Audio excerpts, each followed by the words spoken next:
poi diventa un business.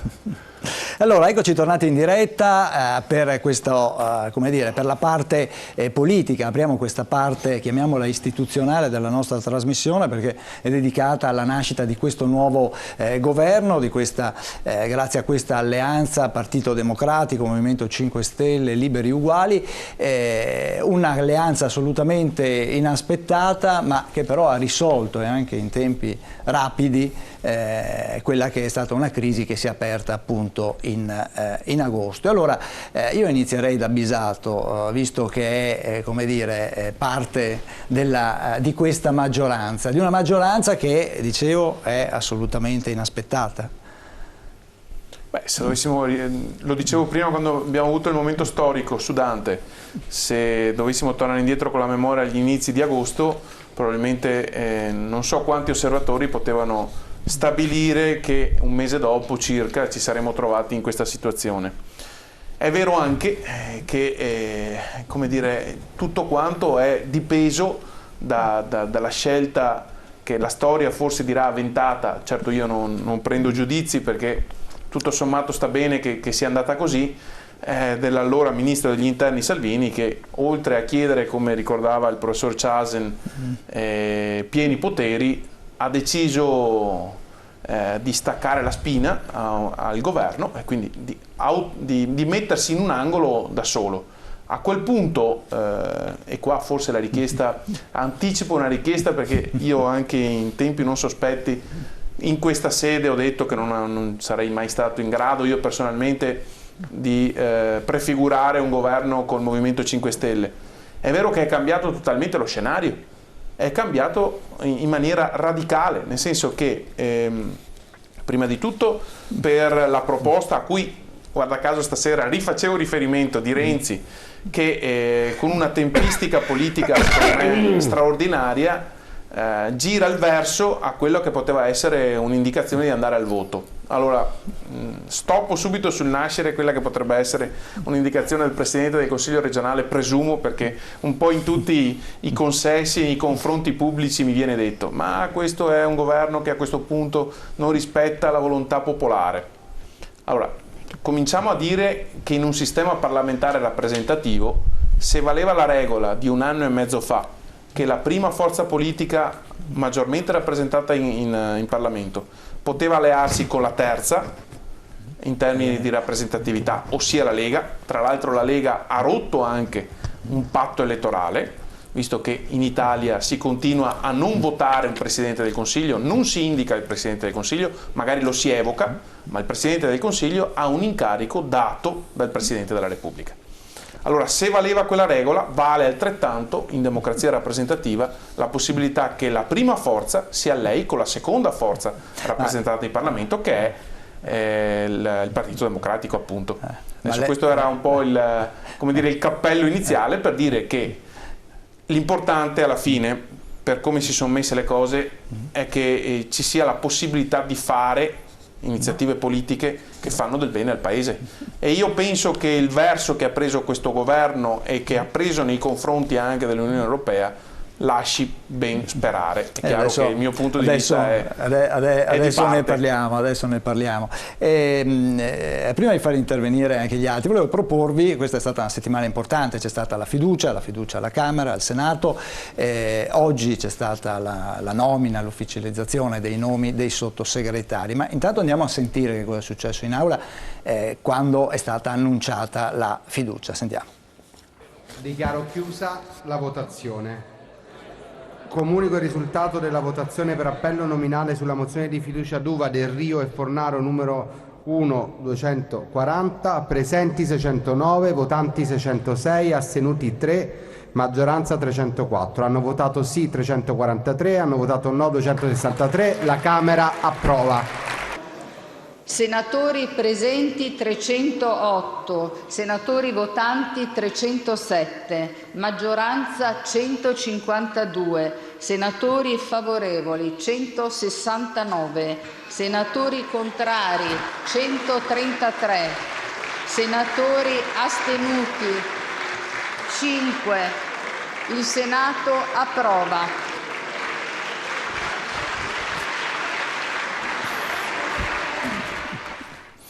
Ecco, queste sono state le due votazioni che hanno dato il via alla vita di questo nuovo governo guidato sempre da Giuseppe Conte. Allora, Ciambetti, bisognava invece andare a votare?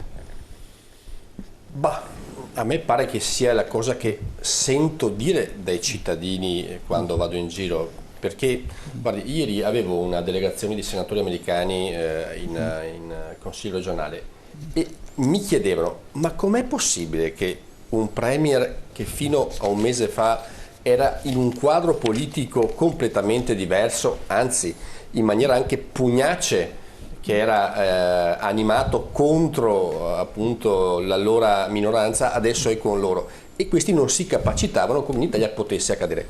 Io gli ho anche spiegato che non era mai successo nella storia della Repubblica Italiana che appunto un primo ministro che viene meno del sostegno di una maggioranza si ritrova appunto immediatamente in carica con una maggioranza completamente diversa. Anche ai tempi dei ribaltoni della Prima Repubblica comunque almeno si cambiava, anzi Zingaretti l'aveva chiesto discontinuità. Invece Zingaretti che chiedeva le elezioni si è trovato Renzi che gli ha detto, anzi Renzi e Prodi che gli ha detto di no.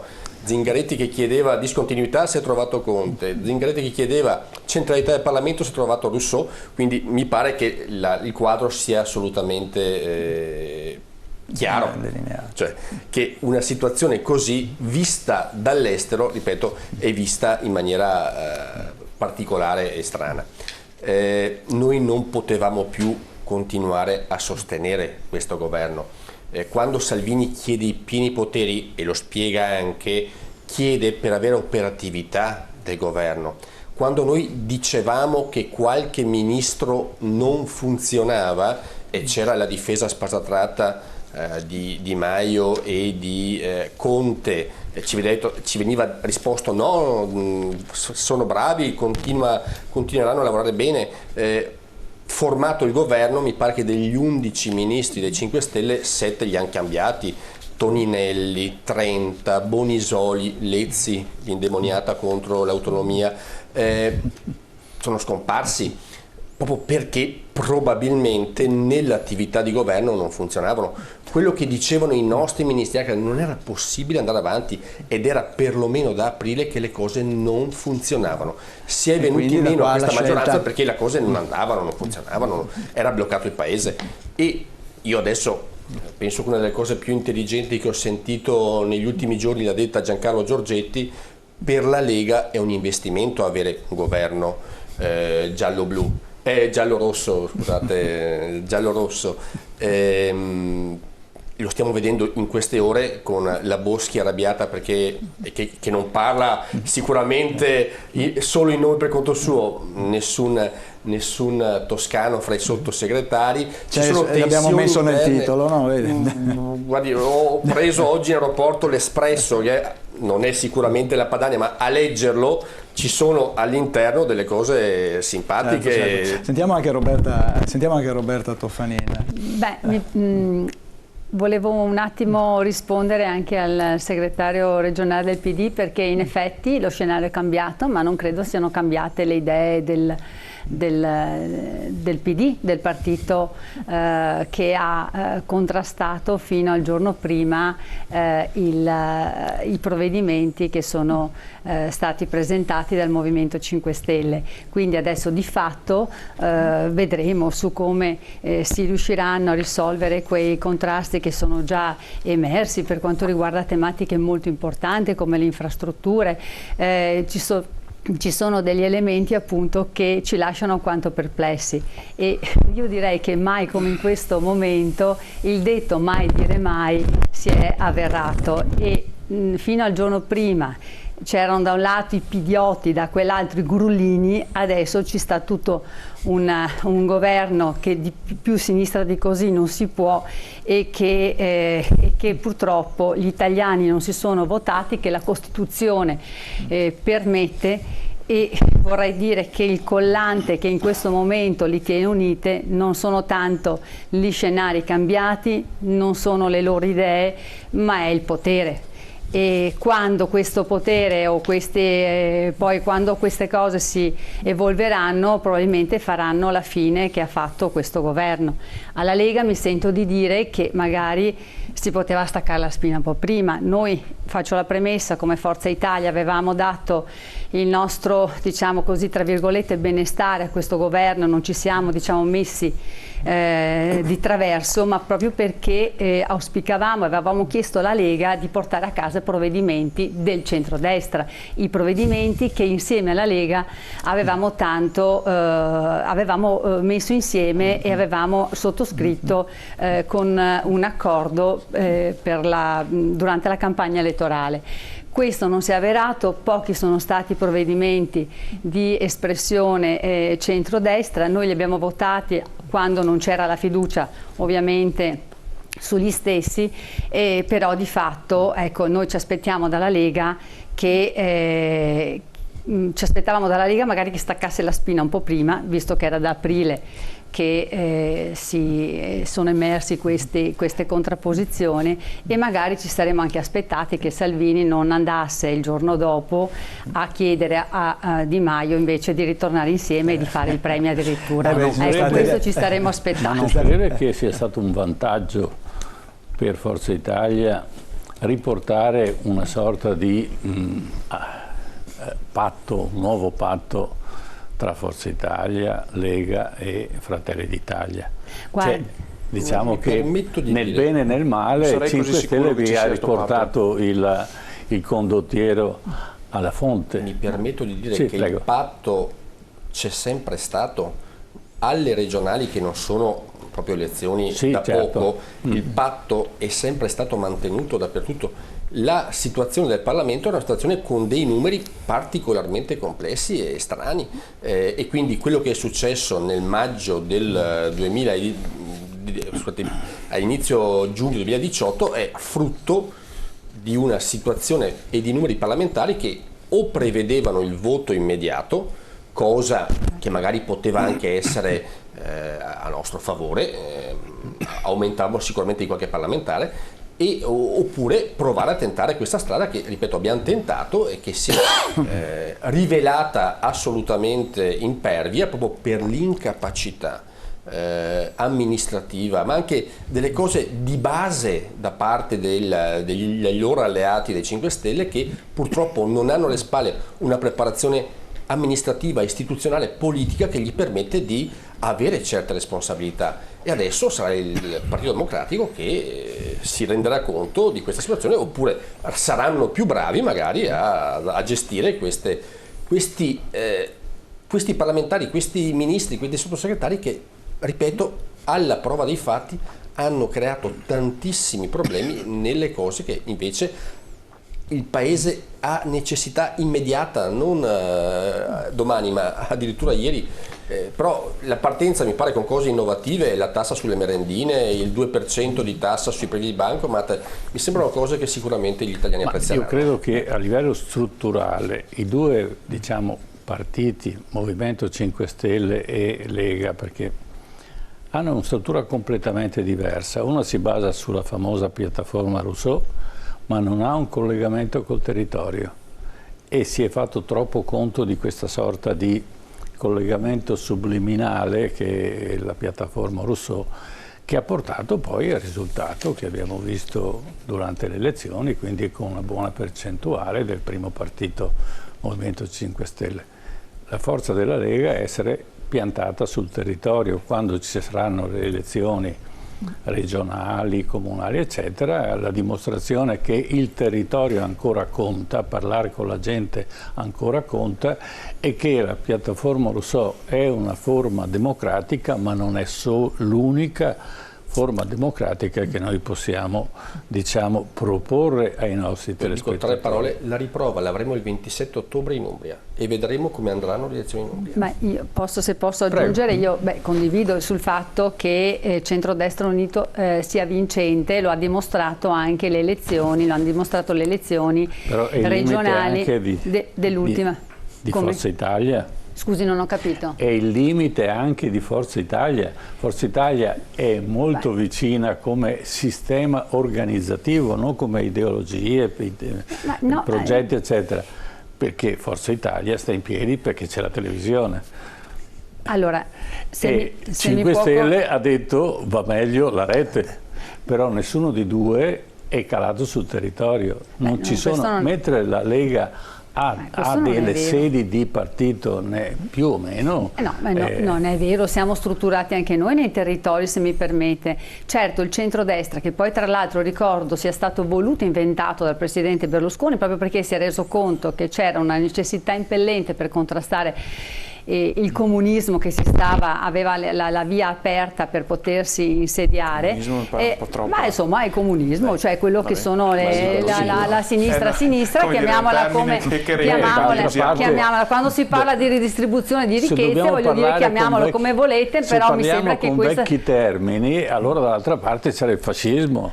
Insomma, voglio dire, nel momento il fascismo se n'è andato e con la riforma della sinistra è venuto fuori il PD, l'Ulivo e tutto il resto. L'evoluzione, chiamiamola sinistra, della politica bisogna prenderne atto, perché diciamo, oggi non c'è nessuno che crede al comunismo, tantomeno i cinesi. Quando si parla di ridistribuzione di ricchezze, però voglio dire, si ricollega direttamente ad una certa ideologia. Però la distribuzione della ricchezza, come dire, è il sale della politica, altrimenti a cosa serve far politica se non, come dire, in qualche modo appianare le differenze che ci sono in società? Sì, no, bisogna vedere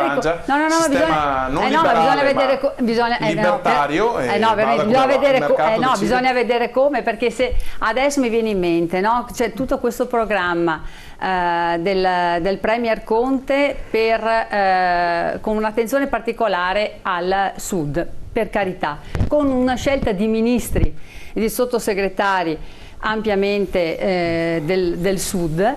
Il combinato disposto mi fa presupporre che ci siano delle attenzioni, dei provvedimenti che riguardano specificatamente il Sud. Allora, io non voglio dire che non sia giusto dare una mano, aiutare chi è in difficoltà, però non è neanche giusto continuare a spremere altre risorse importanti, perché poi quando le risorse sono finite non ce n'è più né per il nord né per il sud né per quello più forte né per quello più debole. È una questione di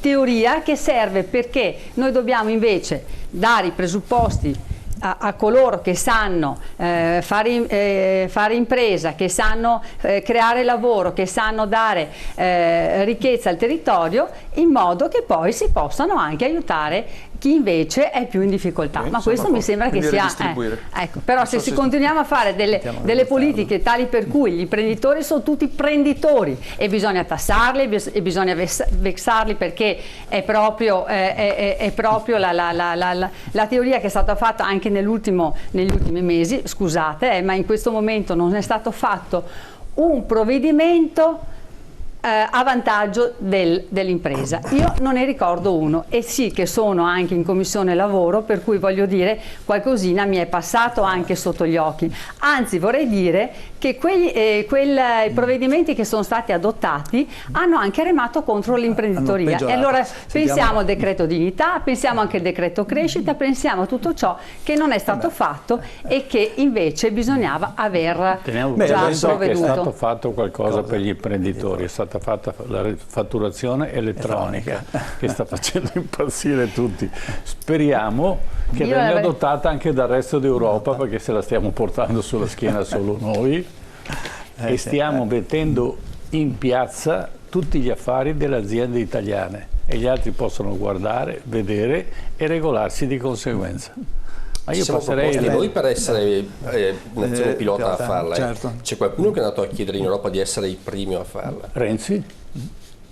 Vabbè, ma Renzi, io restando sempre sulla teoria della commedia, Renzi è un dantista, cioè i numeri li dà alla grande, cioè non è che si limita a dire cosette piccole. Però Renzi, cioè, fa grandi provvedimenti e voleva cambiare la Costituzione, che insomma se fossero in questo momento Renzi basterebbe applicare la Costituzione che già abbiamo e ne avremmo da vendere, giusto? Gottardo. Avrei Cosa qualcosa da dici? dire anch'io. Adesso ti facciamo intervenire. Prego. Gottardo.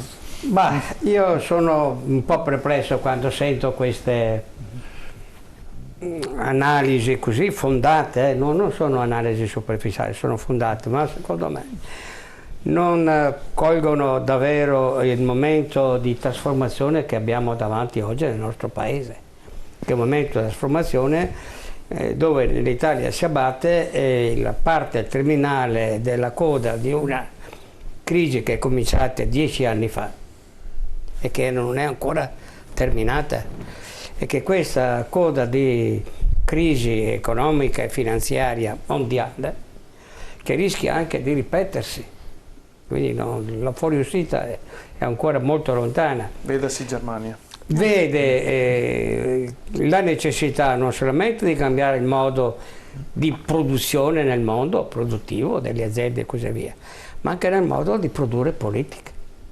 Non è pensabile che l'innovazione avvenga solo nelle aziende o nelle scuole, non avvenga anche nella politica.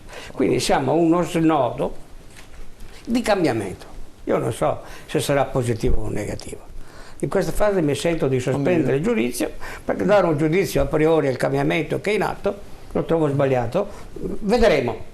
Però prendo atto che è un profondo cambiamento. E se devo dire anche che questo profondo cambiamento, Giambetti, tu sei un bravo presidente del Consiglio regionale che stimo anche molto, però mettila come vuoi, è stato un grande autogol di Salvini. Questa è la verità. È vero che molti quadri del partito che io conosco chiedevano di tagliare i fili con i grillini che erano inconcludenti, è tutto vero quello che hai detto, però alla fine Salvini voleva anche tornare indietro, se no non gli proponeva a Di Maio di fare il Presidente del Consiglio, non gli proponeva a Di Maio, dice guarda ritiro la sfiducia. È stato un grande autogol che ha sconquassato il sistema politico italiano. Che cosa salterà fuori? Io non lo so, però prendo atto, guardate, prima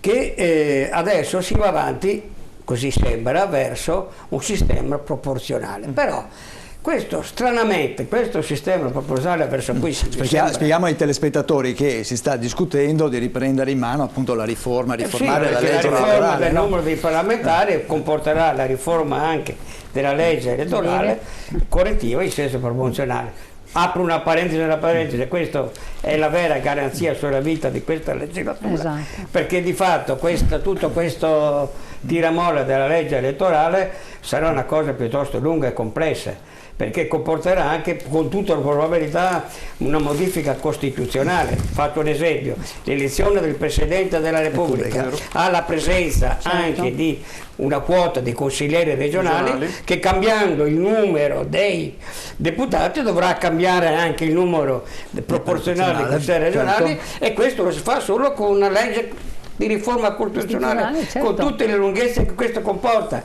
Il Senato, quando deve approvare dei provvedimenti riguardo all'assetto economico e legislativo delle regioni, viene integrato da una delegazione di rappresentanze regionali. Anche questo dovrà essere cambiato, e che vuol dire che per un paio di anni, insomma, la garanzia della sopravvivenza di questo Parlamento è assicurata. E chiudo la parentesi. Però voglio vedere cosa succederà, perché un primo fatto già è successo, che comunque ha compattato la destra. Chiamarlo a centrodestra con l'egemonia di Salvini mi pare difficile, con una minoranza di Berlusconi ridotto così al 7%, 6, 8, quello che è, mi pare, insomma, l'egemonia di Salvini. Quindi, e dopo di lui, della Melone, quindi dire che c'è centrodestra, però si è ricomposto una possibilità. quel quadro lì. Si è composto un quadro, quei grillini di centro-sinistra. Vediamo se si è tornati al bipolarismo. Di fatto si fa un bipolarismo che non si è riuscito a fare quel sistema maggioritario. Quindi probabilmente è già un elemento questo di novità, di chiarezza, e lo vedremo in questi prossimi anni. Però inutile che Salvini adesso si lamenta, l'autogol se l'è fatto lui, se l'è cercato, questa è la verità, non è riuscito a tornare indietro. Adesso gestiamo questa presenza. Perché non è riuscito a tornare indietro? Perché dopo essersi assorbita mezza Forza Italia, si stava mangiando anche tutti i grillini, questi disgraziati qua potevano fare? Salvarsi, come diceva Grillo, bisogna prendere la strategia dello scarafaggio e sopravvivere. La sopravvivenza ha fatto il cambiamento di quadro politico. Voglio solo dire una cosa, questa sopravvivenza dei grillini e così via, dello stesso PD, sarà la sopravvivenza anche dell'economia italiana, sarà la sopravvivenza della nostra competizione internazionale. Questo è il punto. Io non sono in grado di dare una risposta, però ho un'attesa fiduciosa, voglio vedere.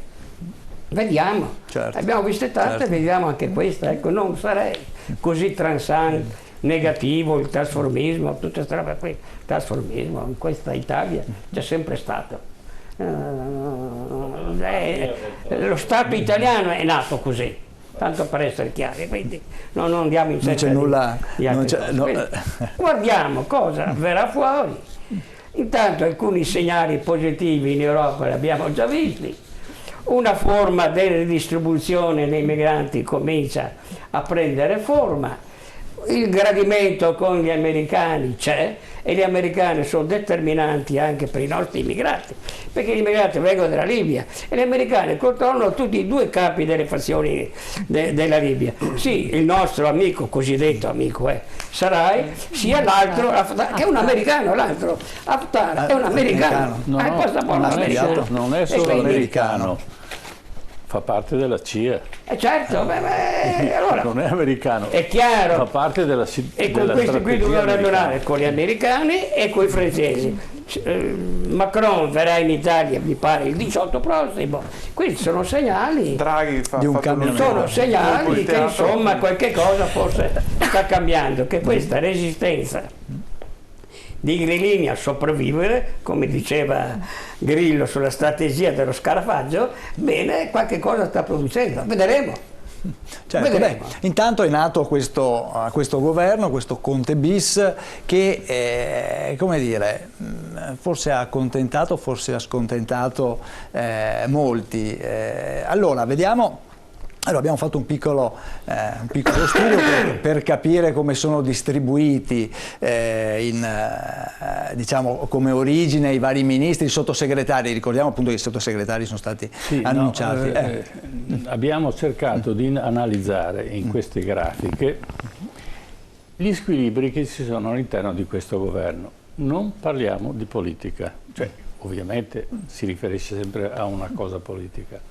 Ma c'è uno squilibrio che abbiamo notato che è preoccupante, ma non solo nel governo italiano, ma anche nel governo europeo, e lo vedremo poi nella seconda parte. Si stanno facendo il giochino dei piccoli, così i grandi naturalmente non possono utilizzare questo governo un po' come dovrebbero. E allora abbiamo scoperto che questo squilibrio parte proprio nord-sud. Siccome la volta scorsa abbiamo parlato di autonomia veneta, dove i veneti finalmente vorrebbero un po' di autogestione, era un vecchio termine all'epoca, l'autogestione l'aveva inventata il povero Tito, no? Voleva uscire dal comunismo, non sapeva come il capitalismo non poteva nominarlo e quindi aveva trovato l'autogestione, che poi voleva dire la stessa cosa.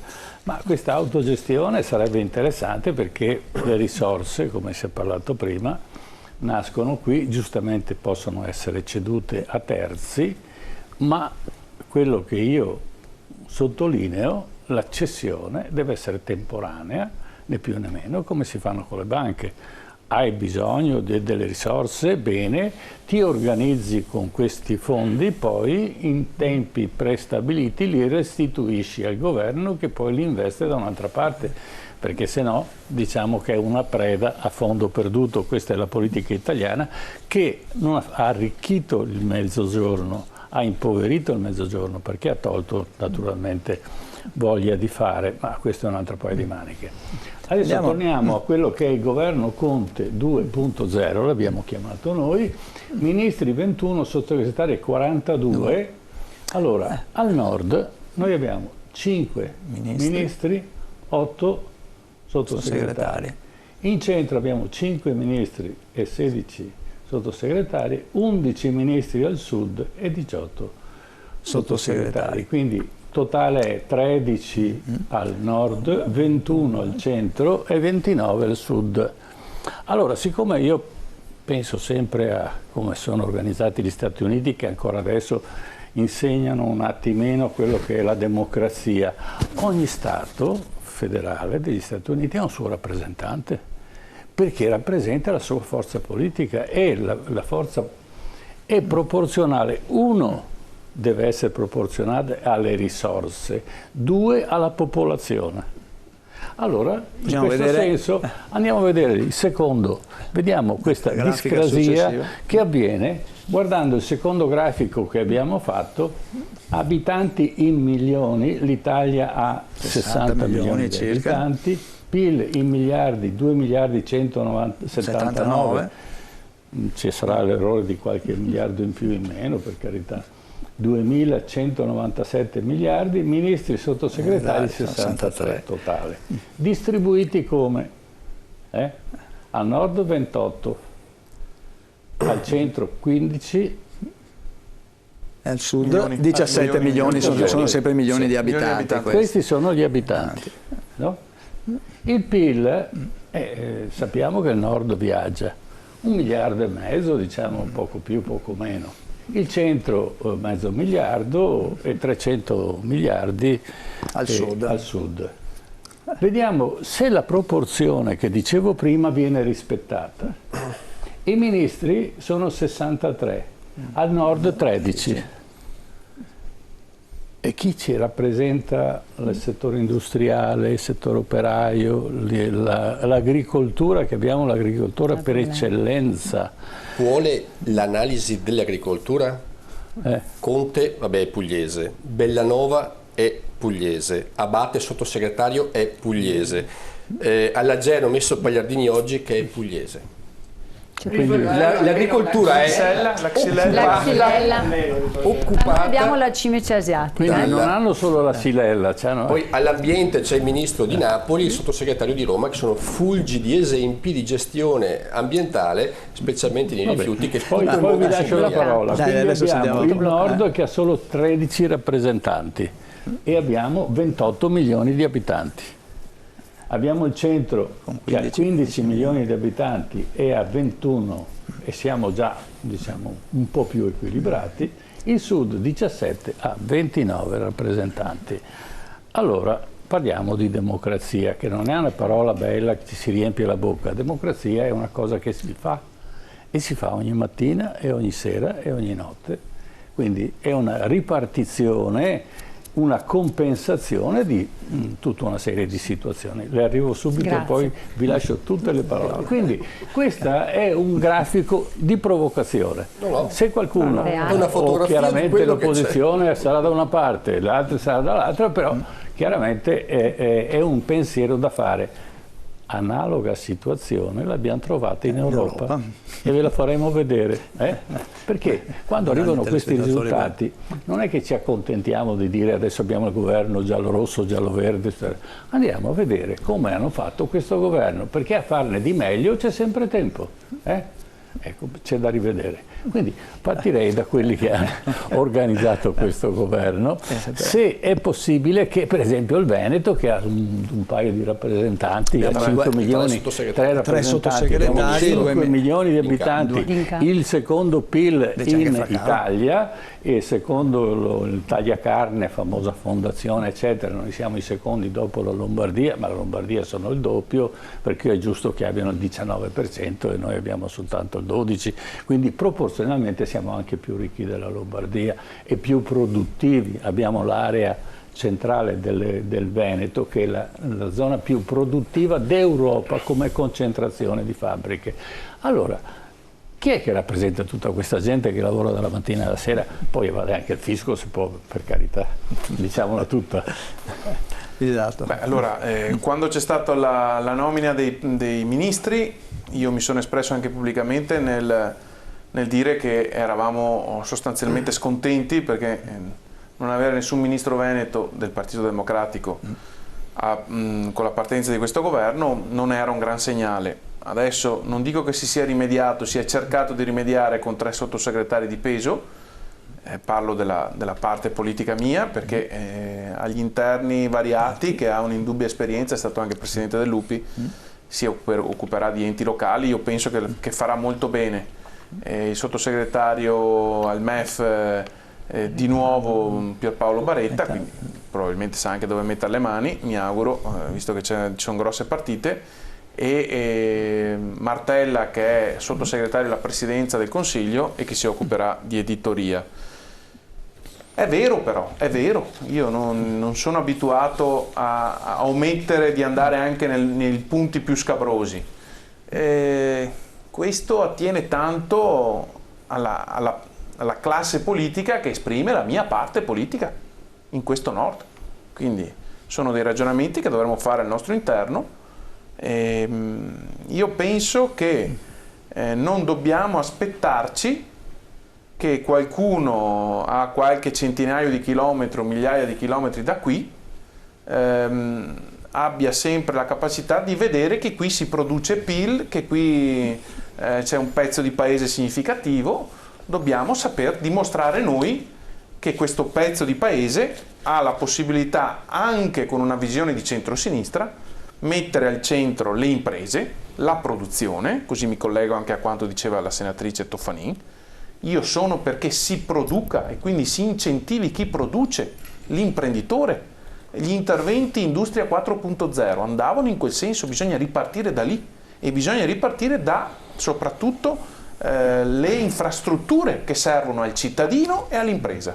Allora su questo aspetto c'è un punto di contatto, l'ambiente, con il Movimento 5 Stelle, ma non deve essere mai il no pregiudiziale, il no dell'ambientalismo, ma il sì dell'ambientalista, cioè che guarda il futuro, che dice che abbiamo 20 anni, se non mettiamo mano al cambio di paradigma climatico, abbiamo 20 anni e i nostri figli si troveranno con un mondo sfatto, passatemi il termine molto banale, però con un'impresa che partendo da un'impresa green sappia produrre nuova economia, che sappia far star meglio le persone, quindi e che poi quando c'è produzione, c'è ricchezza, in parte la redistribuisca, non quindi attribuendo a quel termine, anche secondo me svilente, di prenditori, che è una parte politica con la quale adesso noi siamo in alleanza, ma che deve fare tanti mea culpa, come ne dobbiamo far noi, anche il Movimento 5 Stelle.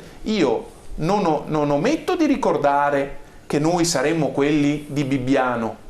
Cioè, adesso deve essere finita la fase degli slogan faciloni per prendere voti. Qua si tratta di amministrare con consapevolezza e responsabilità, perché anche su quei temi bisogna entrarci dentro profondamente. Siccome io sono un amministratore locale, sono un sindaco, so che quella semplificazione per quel sindaco è indegna. Certo. Perché sulle carte si dice che finora lui ha dato in uso una sala del comune a un'associazione. Essere messo nel frullatore e far girare un po' di fango, per non dire altri termini che, visto l'orario, non è il caso di esprimere, e per la correttezza, visto che siamo in TV, non mi sta bene. Quindi non è che, siccome sono alleato, devo sorbirmi qualsiasi cosa. Da qua, e chiudo, siccome l'ho fatta forse un po' più larga di quanto dovessi, no, sta a noi veneti, sta a noi di questa parte del paese dimostrare che c'è la possibilità, anche con uno sguardo di centrosinistra, che tenga insieme responsabilità per l'ambiente, responsabilità per i cittadini che restano indietro, però capacità di fare impresa, di produrre economia. Io penso che ci sia un'alternativa, al leghismo duro e puro, che in realtà ha due anime al suo interno. Due anime. Una non ha portato l'autonomia del Veneto, non l'ha portata perché Salvini aveva in mente anche di tenere in conto i voti del Sud Italia. Allora può essere che noi, con le nostre difficoltà, riusciamo anche a dimostrare che possiamo fare un'autonomia possibile per il Veneto e per le regioni del Sud. Complimenti di come avete messo questi numeri qui, complimenti per l'analisi, perché è esatta. Però è un'operazione politica. No, volevo, Scusa, dopo ti lascio approfondire. Però io ho memoria, abbiamo un'età che ormai sappiamo un po' come è andata la politica, anche all'epoca della democrazia cristiana, eccetera, i rappresentanti veneti sono sempre stati pochi al governo. Ma allora avevamo inventato il manuale Cencelli, non c'è più. Cioè? Il manuale Cencelli non c'è più, non hanno più applicato, e non hanno applicato da lontano perché è prevalsa una operazione politica pura. Il problema è che nasce da lontano.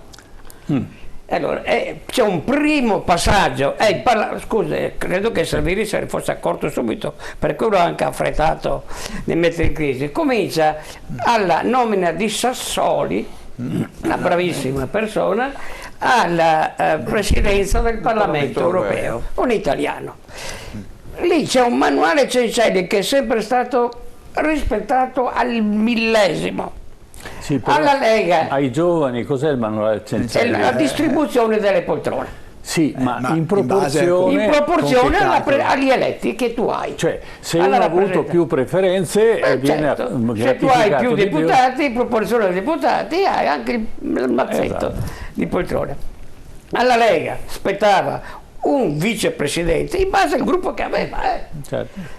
Notabene non era che fosse gran cosa, perché i vicepresidenti sono 18, per immaginarsi. Comunque, aspettava per il numero di deputati eletti. Non me lo danno.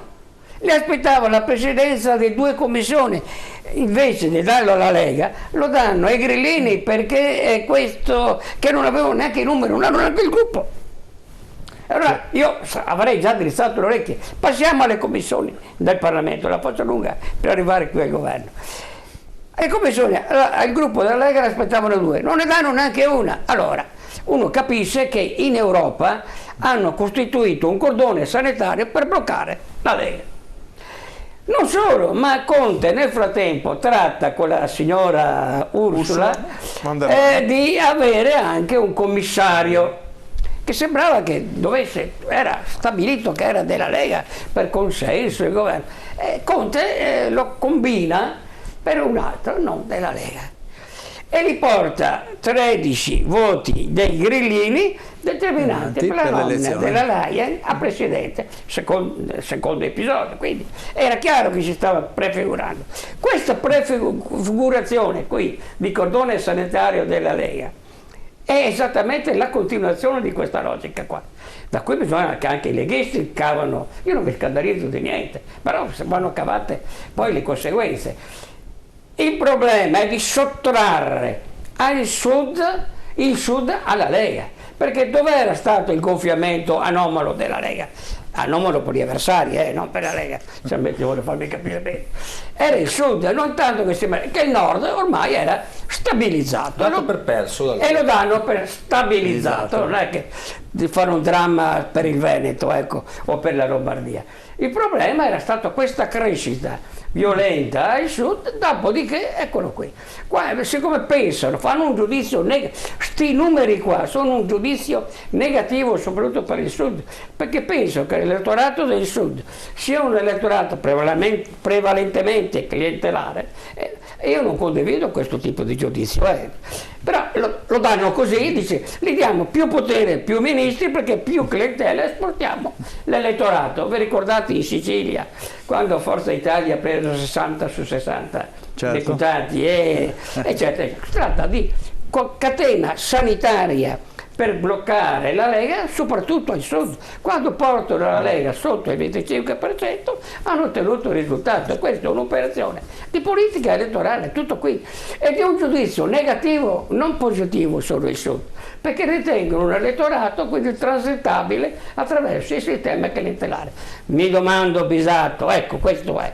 Dove sta la novità? Noi pensiamo davvero che non è tanto il Veneto, guardate, io non ho bisogno troppi di ministri, io vengo da una storia democristiana dove noi ci comandavano allora, bene, ma non è c'erano tanto... i pieni poteri. Ecco, sui pieni poteri poi spiegherò una battuta, ma dopo. Ma non è questo il problema, gli imprenditori più liberi li lasciamo con meno orpelli politici, meno clientele, meglio è. Questo è il giudizio negativo su una parte del paese che tu pensi che sia appetibile attraverso il trasformismo clientelare, e di fare uno svuotamento dell'elettorato non attraverso una politica positiva, ma attraverso la costruzione di un sistema clientelare. Se no questi numeri che tu mi hai dato, professore, 29 al sud, non si comprendono solamente su... Questo è l'errore basato nei contenuti della politica. Questo è il punto debole con cui si forma il governo, debole programmaticamente, ma la Lega dovrà fare una scelta a questo punto, perché se mantiene una posizione isolazionistica in Europa e in Italia, di destra a destra, e non segue i consigli del vecchio Silvio, che gli aveva dato una via d'uscita a Salvini. Silvio gli aveva detto: sta attento, facciamo un'alleanza populisti e popolari, come fanno gli austriaci, come ha fatto anche Orban, come fanno anche i polacchi che non sono popolari, ma insomma Kaczynski è una roba che gli assomiglia, che alla fine sono entrati nel gioco. Io ti garantisco che entri nel gioco, e entrava nel gioco anche Salvini. Salvini ha preferito l'isolazionismo dei pieni poteri, su cui voglio poi dopo intervenire, ed è stato tagliato fuori. Adesso che si è ricomposto il centrodestra, senatrice Tofani, bisogna che Salvini, questo centrodestra, veramente? ma non vediamo, sarà ricomposto solo se Salvini ritorna all'impostazione berlusconiana. Tutto qui, di una destra più plurale, dove populisti e popolari riescono a dialogare e di rientrare nel gioco grande europeo e anche internazionale, perché Trump è quello che da Biarritz, non da Washington, manda il telegramma a Giuseppe complimenti, e lo manda da Biarritz. Io sono convinto che avrebbe scritto Macron d'accordo, perché allora interroghiamoci perché fanno queste cose, perché succedono queste cose, e dico al governo: ma scusate, vergognatevi, ma pensate che il Sud sia proprio una manica, in parte è vero, di clientele e basta, che li comparate con una manciata di sottosegretari? A voglio vedere la prova della politica, e adesso vedremo la prova della politica, la voglio vedere. Certo. Sì, ma adesso abbiamo sentito una parte, hai fatto un excursus fantastico. Adesso passiamo dall'altra parte. Come vede, diciamo, l'opposizione una situazione di questo genere? Tengo a sottolineare, io non rimprovererei Salvini. È partito col 4% e nel giro di 2 anni è arrivato al 40%, mi pare, giù di là. Oggi 34,9, però ci accontentiamo. Quanto? 34,9. Vabbè, insomma, sempre, diciamo, 30 di più dei 4 che è partito. Certo. Quindi, diciamo che poi ha fatto uno scivolone per fare il gol, è scivolato. Insomma, fa parte dello sport. Allora, lascerei la parola al nostro Presidente. Lo scenario che ha disegnato Gottardo è perfetto, specialmente in quello che una parte della politica pensa del Sud. Io frequento la conferenza dei consigli regionali, conosco i miei colleghi di tutta Italia, di una parte e dell'altra politica. Ad esempio, le nuove persone elette in Basilicata, il mio collega presidente del Consiglio regionale della Basilicata della Lega, è una persona che non ha appunto quella visione clientelare che invece ha una certa parte di politica, e l'agricoltura, ripeto, dovremo analizzarla nelle prossime settimane con i raggi X per vedere cosa succederà in Italia nell'agricoltura e soprattutto per certe zone in Italia. Quindi c'è una volontà di cambiare la classe politica e di portare persone che siano diverse d'approccio, che stiano sul territorio, che siano a risolvere i problemi. Esempio che non ha funzionato: Barbara Lezzi, ministro del Sud, competenza piena sui fondi di coesione destinati al Sud. Ce li aveva lei. Siamo in ritardo clamoroso. Cioè i grillini l'hanno cambiata perché non stava facendo nulla se non parlare. Avremo dei soldi che dovremo restituire all'Europa e saranno miliardi, e lo vedremo nelle prossime settimane, nei prossimi mesi. Ad esempio, aver messo il ministro affari regionali Boccia, che sappiamo già qual è la posizione sull'autonomia differenziata, lo ha detto più volte. Mettigli un sottosegretario, una foglia di fico, metti un Variati che faccia finta almeno di bilanciare. 0 sottosegretari, Boccia è ministro pieno che seguirà tutto il dossier sull'autonomia, lui e nessun altro. Quindi quello che sta avvenendo è appunto un tentativo di recuperare i voti del Sud e di fermare la Lega Sud. Però, ripeto, nelle regionali prossime venture andremo a vederlo. Lo vedremo in Umbria, che non è Sud, ci mancherebbe, però è una regione che da quando esistono le regioni è a centro-sinistra da sempre, e vedremo cosa capiterà il 27 di ottobre, e se volete il giorno dopo sono qua a commentare con un sorriso grande così il risultato. Prenotato, quello che sta avvenendo in Calabria è quanto mai particolare. Il presidente del PD messo in discussione dallo stesso PD, addirittura con la proposta di mettere un grillino come candidato a presidente. In Emilia Romagna Bonaccini tenta in tutte le maniere di avere un accordo col PD. Ricordiamoci che in Emilia Romagna è stata l'unica regione dove pubblicamente la piattaforma Rousseau ha detto che hanno vinto i no, talmente lontana la base grillina dalle situazioni del PD. Quindi sono situazioni che vedremo evolversi nelle prossime settimane e nei prossimi mesi. Ma ripeto, quello che ha detto Giorgetti, per noi questo governo è un investimento, perché le contraddizioni, quello che noi abbiamo provato sulla nostra pelle in questi 14 mesi di governo, saranno ancora più eclatanti e più clamorosi. E una cosa che non mi aspettavo così virulenta, la battaglia interna al Movimento 5 Stelle per i ministri e per i sottosegretari. Il ritardo non è stato dovuto tanto a problemi interni al PD, ma interni ai 5 Stelle, e diciamo quelli che dovevano aprire come una scatoletta di tonno il Parlamento si stanno accomodando in Parlamento con le peggiori pulsioni e i peggiori metodi di gestione del potere. Quindi secondo me questo mix, anche con quello sbilanciamento elettorale, creerà difficoltà quando si faranno scelte importanti. Il ministro Bellanova, che in questo caso fa parte del PD, è stata quella che ha fatto, forse non ve lo ricorderete, la sanatoria di contributi SCAU. C'era una serie di contributi nel 2008, scusatemi, agricoli non pagati, che Prodi sanò e mise a carico dell'INPS 5 miliardi e mezzo di euro, ed è lì in Parlamento da tutti questi anni perché ha fatto questa operazione, perché ha il suo bacino elettorale. E avere una persona che ha fatto questa sanatoria fiscale in maniera, ripeto, così pesante e clamorosa, ministro dell'agricoltura, sarà un problema per i prossimi mesi.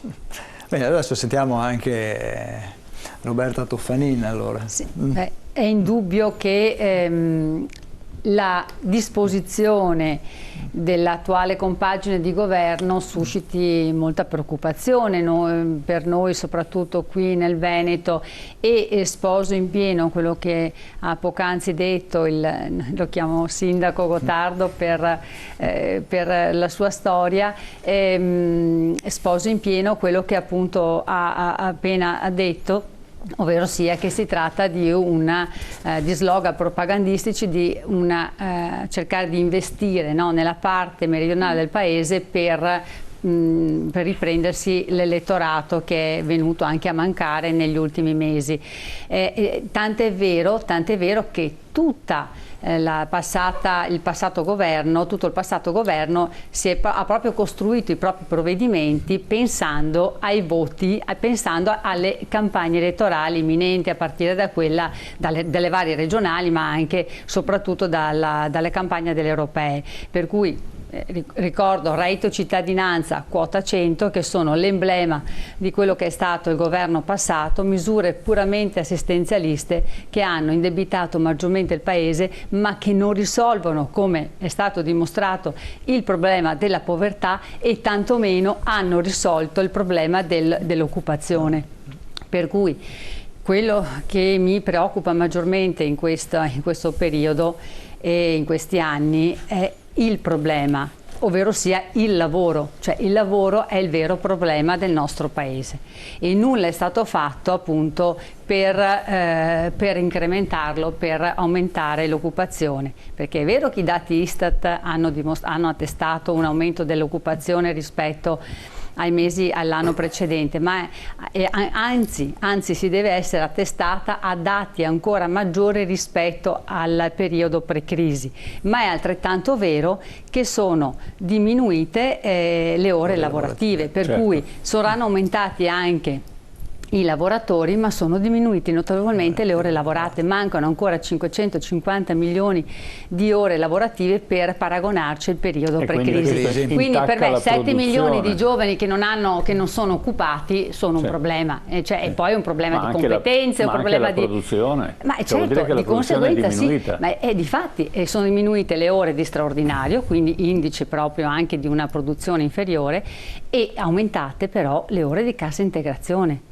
Ieri si parlava del caso di Rovigo, dell'Ecolab, che delocalizza, chiude, va in Francia. Allora poniamoci il problema perché queste aziende chiudono in Italia e delocalizzano altrove, oltretutto in un paese che sembra anche non avere tutte quelle agevolazioni rispetto a un paese come la Romania, eccetera, paesi con una competitività diversa. Quindi, ritornando al nostro discorso, siamo preoccupati per questa mancanza di rappresentatività, di rappresentanza del nostro territorio.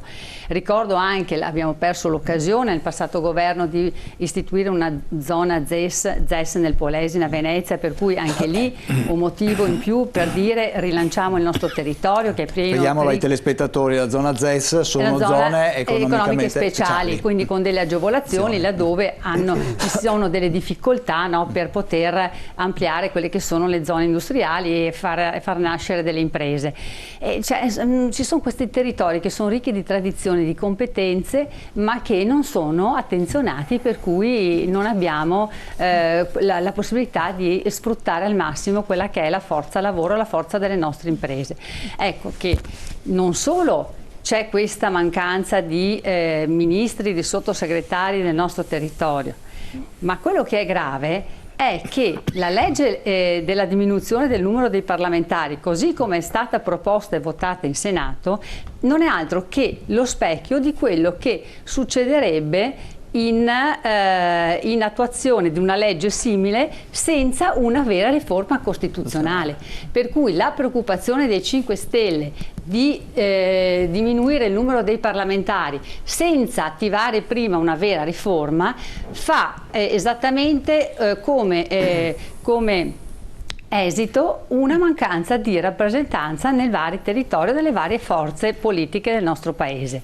Per cui io dico che in questa fase aver battuto anche lì sulla diminuzione del numero di parlamentari non è altro che un modo per far breccia presso i cittadini, per far così illudere che ci sia un risparmio delle finanze pubbliche attraverso la diminuzione del numero di parlamentari, ma non si sa che in questo modo si va veramente a ledere quello che è quella che è la nostra democrazia. Ecco che io vorrei fare un excursus e dire: pensiamo ai temi veramente principali del nostro paese e, ripeto, in questo momento ci si deve occupare di lavoro, lavoro, lavoro. Certo. Bene, allora facciamo un breve break pubblicitario e dopo facciamo un ultimo giro di considerazioni con i nostri ospiti. A tra poco, dopo il break.